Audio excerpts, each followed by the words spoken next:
Bertie the bus was giving some visitors a tour of the island of Sodor.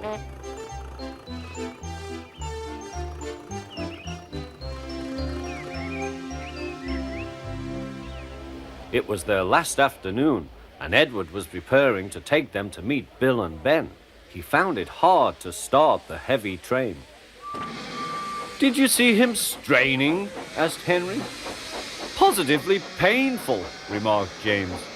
"Just pathetic," grunted Gordon. "He should give up and be preserved before it's too late." "Shut up," burst out Duck. "You're all jealous. Edward's better than any of you."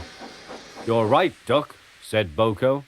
"Edward's old, but he'll surprise us all." "I've done it, we're off! I've done it, we're off!" said Edward as he finally puffed out of the station.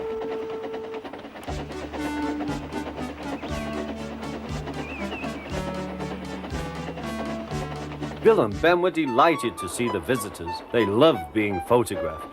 Later, they took the party to the China Clay Works in a brake van special.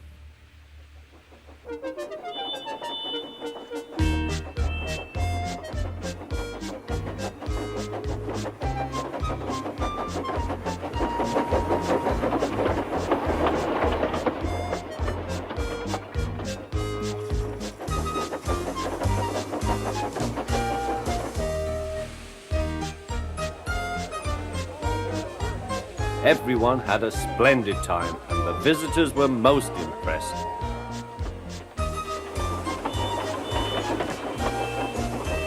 Then Edward took the visitors home.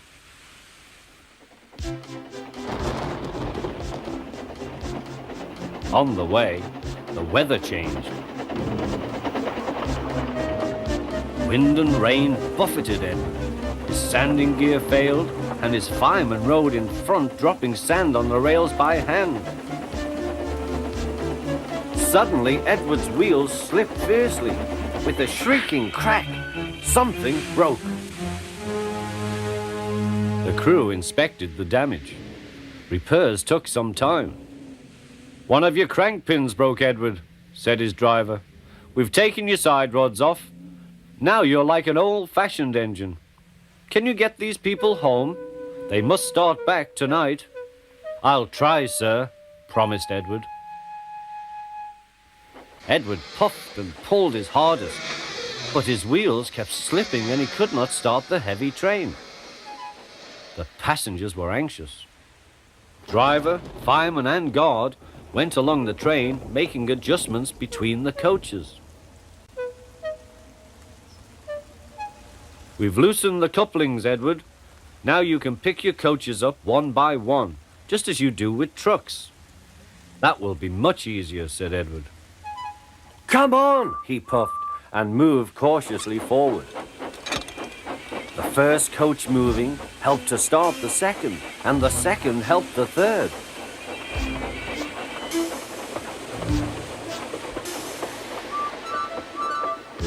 "I've done it! I've done it!" puffed Edward.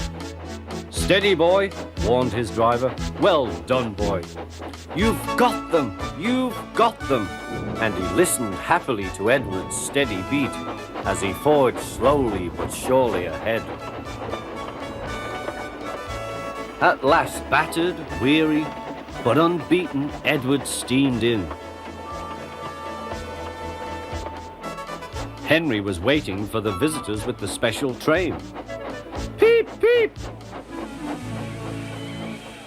The fat controller angrily pointed to the clock, but excited passengers cheered and thanked Edward, his driver and fireman. Duck and Boko saw to it that Edward was left in peace. Gordon and James remained respectfully silent.